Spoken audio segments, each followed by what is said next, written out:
पक्ष विपक्ष देख रहे हैं आप, मैं हूं आपके साथ नेहा दुबे। बात होगी अंकिता भंडारी हत्याकांड की।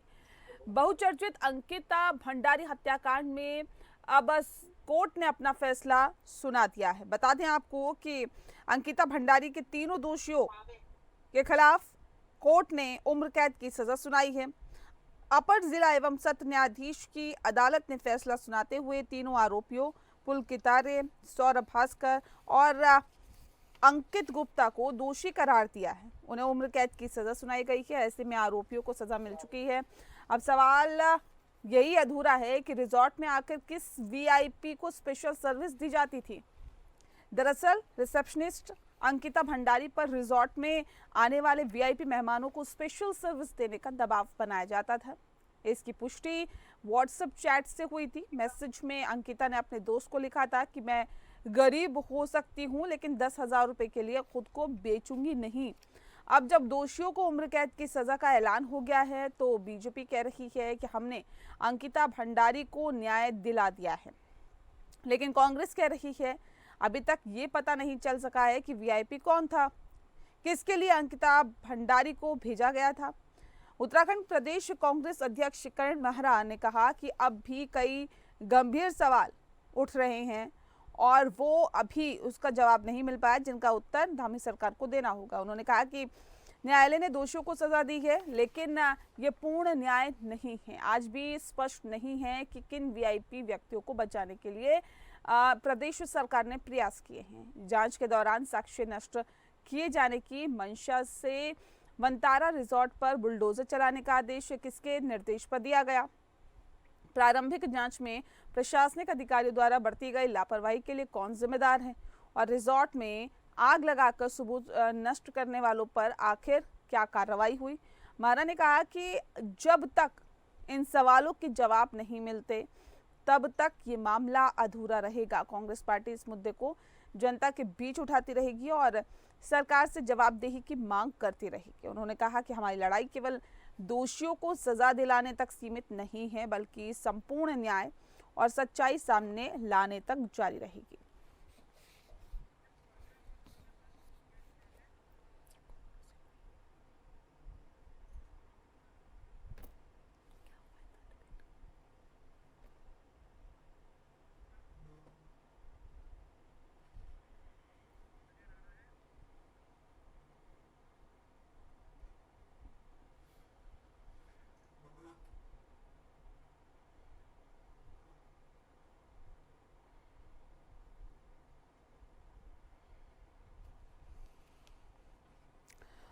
और इस विषय पर तफसील से चर्चा करेंगे। खास मेहमान हमारे साथ मौजूद है, उनसे आपका परिचय करा देते हैं। इस वक्त हमारे साथ ऋषिपाल सिंह जी हैं, वरिष्ठ अधिवक्ता हैं सुप्रीम कोर्ट के। बहुत स्वागत है आपका।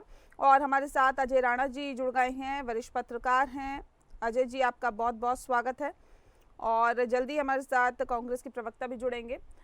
बता दें आपको, लेकिन सबसे पहला सवाल मेरा यहाँ पर ऋषिपाल जी आपसे ही है। सर, कानूनी एंगल से देखें तो भले ही तीनों को न्याय मिल गया हो, लेकिन सवाल एक बार फिर से खड़ा हो रहा है कि आखिर किस वीआईपी को बचाने की कोशिश सरकार कर रही थी और किसको बचाने की कोशिश यहाँ पर की गई और किस व्यक्ति को वहां पर वीआईपी सर्विस दी जा रही थी, जिसकी वजह से अंकिता भंडारी पर दबाव बनाया जा रहा था। तो क्या लगता नहीं कि ये सवाल का भी जवाब कहीं ना कहीं मिलना चाहिए था, तभी पूर्ण न्याय होता। देखिए, अगर तफ्तीश की बात करते हैं तो इस केस की तफ्तीश में अगर हम मोटिव की बात करते हैं तो शुरू से इसी मोटिव को लेके इन्वेस्टिगेशन चालू हुई थी कि एक कोई शख्स था जिसको एक खास सर्विस प्रोवाइड करनी थी और वो सर्विस प्रोवाइड ना हो पाई। अल्टीमेटली ये जो मर्डर जो है उसको ही लीड करके हुआ। तो इस पॉइंट पे इन्वेस्टिगेशन 100% होनी चाहिए थी, क्योंकि डिस्क्लोजर स्टेटमेंट जो 3 अक्यूज्ड है, अगर ये स्टोरी पुलिस की स्टोरी ठीक है और इसी स्टोरी पर कन्विक्शन हुआ है तो 100% उन 3 अक्यूज जो है उनको डिस्क्लोजर स्टेटमेंट में आना चाहिए था कि ऐसे कौन से लोग हैं कि जिनकी वजह से ये मर्डर हुआ और ऐसे किसकी वजह से किसको ये सर्विस दी जा रही थी। तो ऐसी स्थिति में ये कहना कि भाई पुलिस के पास ऐसा कोई व्यवस्था नहीं थी ये पता करने की किसको सर्विस दी जा रही थी, तो ये तो संभव नहीं है, क्योंकि पुलिस का एंटायर केस इन्वेस्टिगेशन का जो केस है वो इसी पॉइंट पे बेस्ड है। और ऐसी स्थिति में वो तीनों एक्यूज्ड जो पुलिस की कस्टडी में थे, उनका डिस्क्लोजर स्टेटमेंट उनके पास था, उनसे पूछा जा सकता था कि वो जो ये बात कही जा रही है ऐसा कौन व्यक्ति है। अगर उसका नाम नहीं आया तो मैं समझता हूँ ये अपने आप में एक बहुत बड़ा इन्वेस्टिगेशन के पॉइंट पे कहीं ना कहीं बहुत बड़ा लैप्सेस है ये। ठीक है।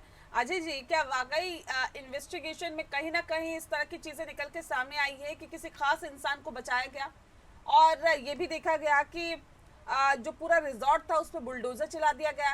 ये भी तय होना चाहिए कि भाई किसके निर्देश पर, किस वजह से बुलडोजर चलाया गया। क्या इसकी एक मंशा यही थी कि पूरी तरह से सबूतों को नष्ट करना है?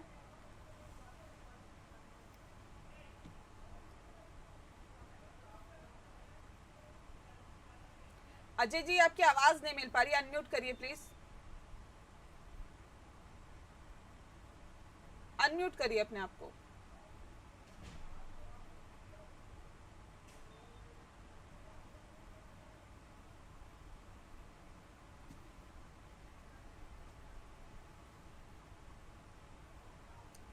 तो ऋषिपाल जी, मैं एक बार फिर से आपका रुख कर लेती हूँ। देखिए, क्योंकि हम कानूनी एंगल की अगर हम बात करें तो ऐसे कौन कौन से पॉइंट्स रहे जिससे उम्र कैद की सजा उन तीनों दोषियों को हुई?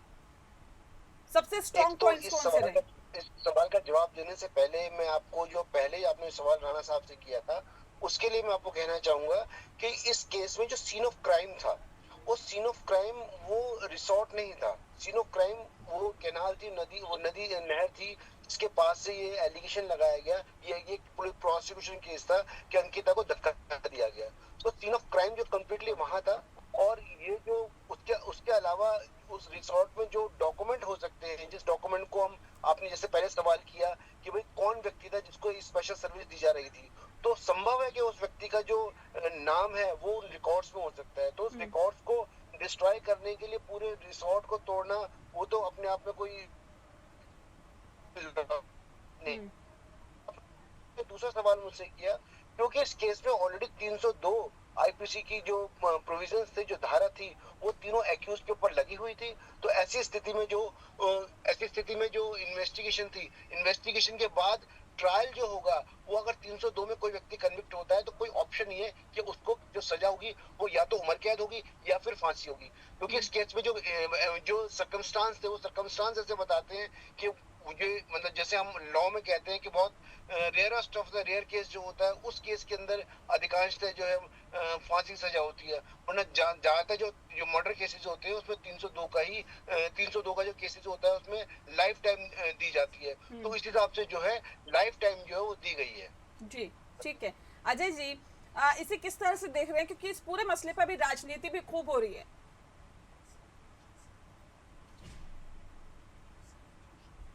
अजय राणा जी, आवाज आ रही है आपको? और चलिए, इस बीच हमारे साथ गरिमा दसौनी जी जुड़ गई हैं, कांग्रेस की प्रवक्ता हैं। गरिमा जी, बहुत बहुत स्वागत है आपका। गरिमा जी, आवाज मिल पा रही है आपको? हाँ, मुझे आवाज आ रही है आपकी। गरिमा जी, आप लोग ये आरोप लगा रहे हैं कि देखिए, किसी एक खास व्यक्ति को जो बचाने की कोशिश की गई थी, जिसको वीआईपी सर्विस दी जा रही थी, उसका नाम उजागर नहीं हो पाया है या नहीं किया गया है। क्या वजह आपको इसके पीछे लगती है? नहीं, बिल्कुल मुझे ये लगता है कि पहले दिन से धामी सरकार इस केस को कमजोर करने में लगी हुई है। और मुझे ये भी लगता है कि कहीं ना कहीं जो पैरवी के लिए कमजोर वकील दिए गए, खुद धामी जी की ओर से जो पोस्टर रिलीज हुआ है, जो उनके धाकड़ धामी पेज में लगा है, उस पोस्टर में उन्होंने लिखा है कि पिता के आग्रह पर 3 बार वकील बदला। तो सवाल बड़ा ये उठता है, 3 बार वकील बदलने को पिता को गुहार क्यों लगानी पड़ी? क्योंकि हर बार आप ऐसा निकम्मा और नकारा वकील दे रहे थे जो पूरे केस में उनकी पैरवी करने के बजाय आरोपियों की तरफ से पैरवी कर रहा था और केस को कमजोर कर रहा था। अब इससे बड़ी बात क्या होगी मैडम कि 24 सितंबर 2022 को शव मिलता है अंकिता भंडारी का चीला नहर से, लेकिन 23 सितंबर को इनकी जो स्थानीय विधायक है रेणु बिष्ट, वो बुलडोजर चला देती है उस रिजॉर्ट में। यानी कि अभी शव भी नहीं मिला उस बच्ची का, उससे पहले आपने वो रिजॉर्ट ढहा दिया, उसको ध्वस्त कर दिया। और रेणु बिष्ट का वो वीडियो हमारे पास है जिसमें वो साफ तौर पर कह रही है कि मुख्यमंत्री पुष्कर सिंह धामी के निर्देश पर मैंने बुलडोजर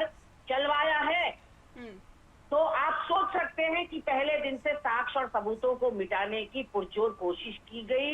हरकत में आ गई पूरी भाजपा की सरकार और संगठन, क्योंकि कहीं ना कहीं जो वनंतरा रिजॉर्ट है उसमें भाजपा के नेता का संबंध है, भाजपा के नेता का है वो रिजॉर्ट। इलीगली वो कंस्ट्रक्टेड है, अवैध निर्माण उस पर हुआ है, क्योंकि निशंक सरकार में ये जो लैंड है वो विनोद आर्या जो कि इनका राज्य मंत्री था, उसने आयुर्वेदिक दवा बनाने की फैक्ट्री बनाने के लिए ये जमीन ली थी, और उसमें फैक्ट्री बनाने के बजाय उसने रिजॉर्ट खोल दिया। और अंकिता की व्हाट्सएप चैट पे ये साफ उजागर होता है, वहां देह व्यापार होता था उस रिजॉर्ट में, और उसी देह व्यापार का दबाव अंकिता भंडारी पर बनाया जा रहा था।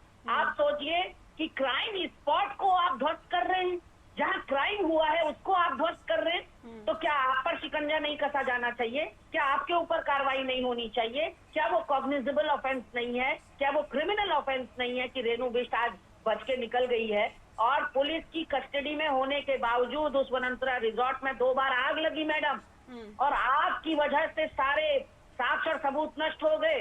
अंकिता भंडारी का जो बिस्तर था जिसमें वो सोती थी, वो बिस्तर स्विमिंग पूल में मिला रिजॉर्ट के।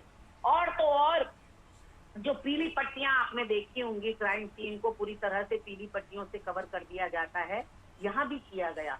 लेकिन उसके बावजूद भी जिसकी मर्जी वो चाहे अंदर फोटो खींच रहा था, खून के धब्बे दिखा रहा था। कैसे?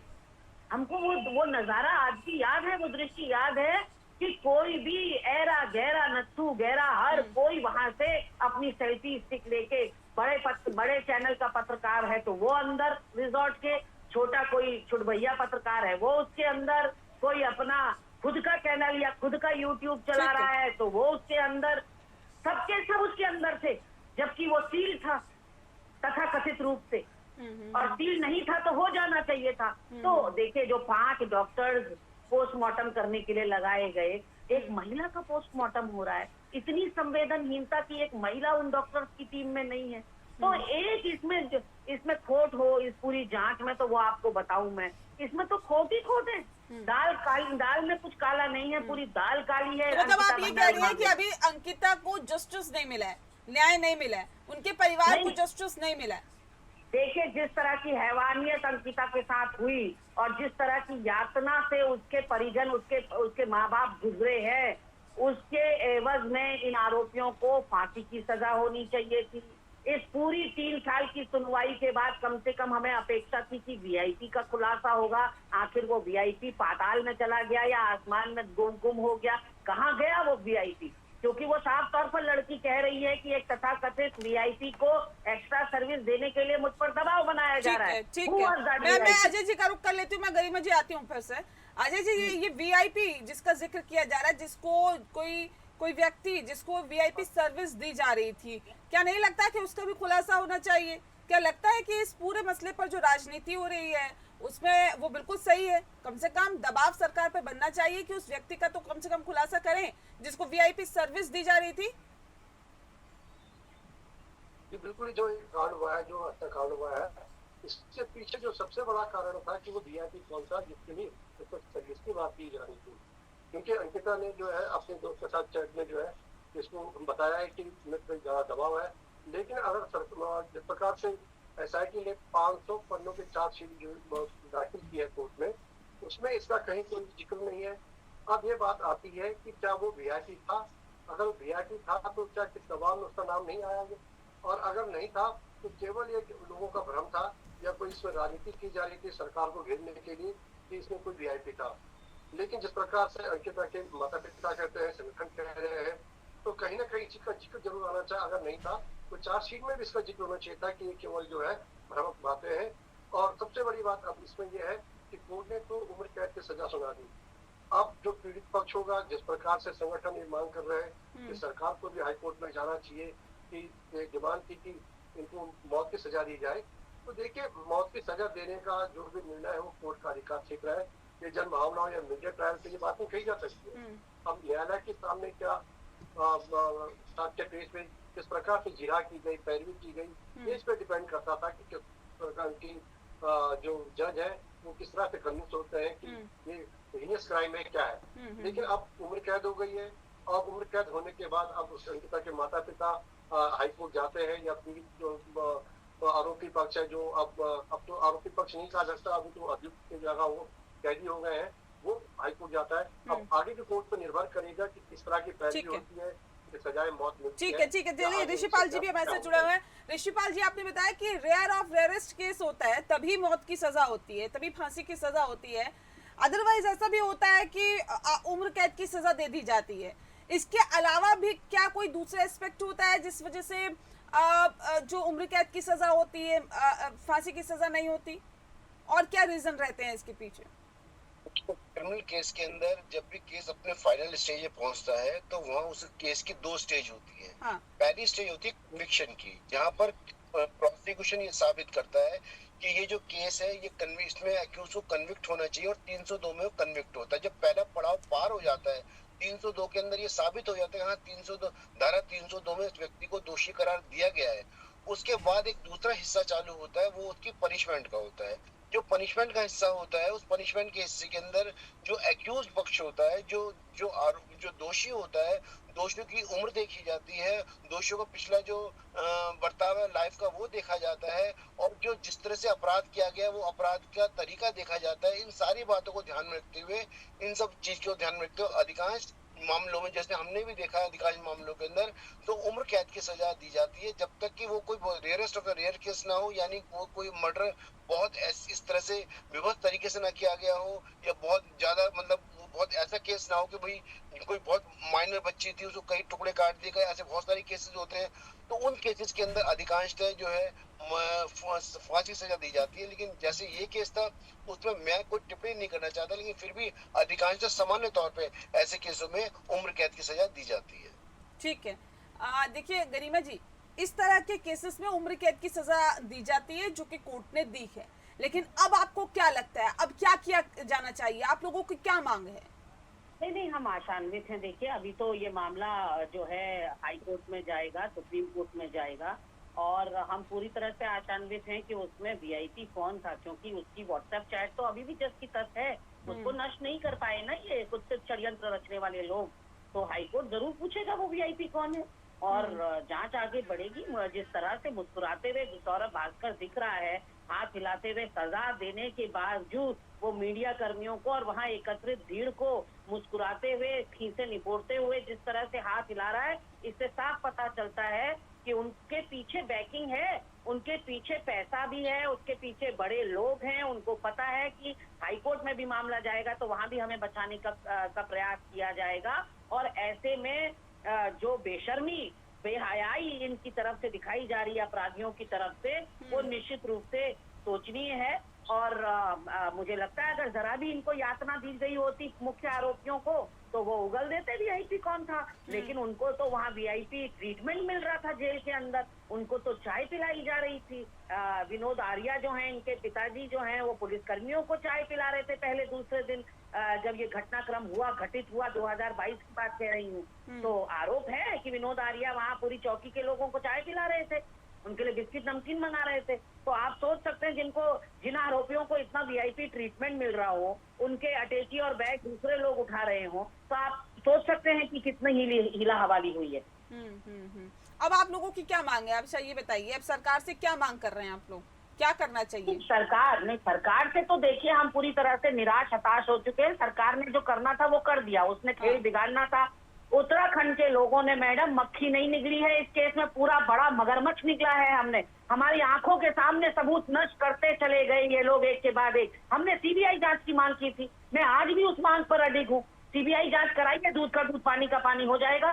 फास्ट ट्रैक कोर्ट में मामला नहीं चलने दिया आपने, 3 साल लग गए एक लोअर कोर्ट में मामले को, अब 3 साल लगेंगे हाई कोर्ट में, फिर 3 साल लगेंगे सुप्रीम कोर्ट में। आप सोच सकते हैं वो बुजुर्ग माँ बाप का क्या होगा जिनकी आर्थिक स्थिति ऐसी नहीं है। उस बच्ची ने चिट्ठी लिखी अपनी माँ को कि माँ मैं पहली सैलरी से घर की टपकती छत ठीक कराऊंगी।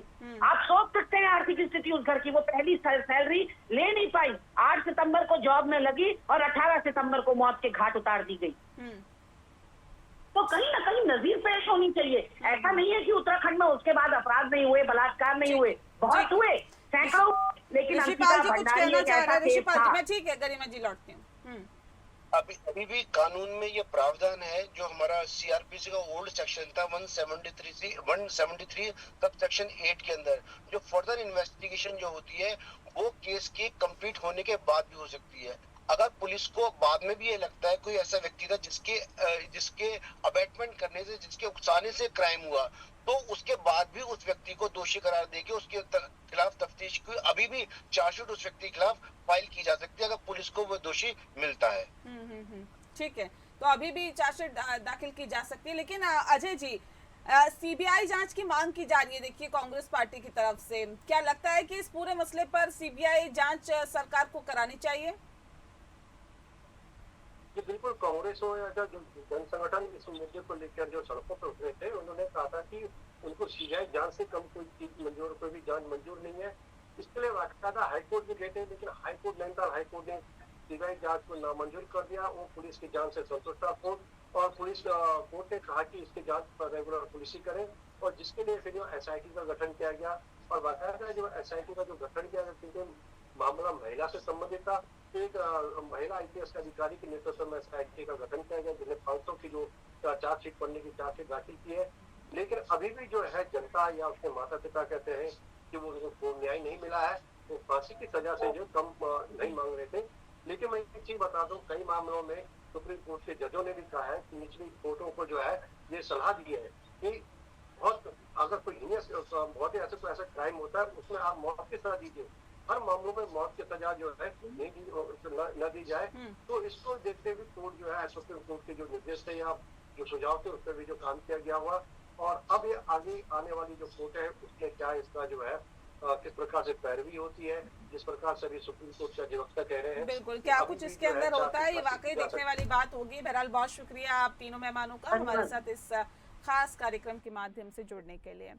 पक्ष विपक्ष में फिलहाल के लिए इतना ही, मुझे दीजिए इजाजत, नमस्कार।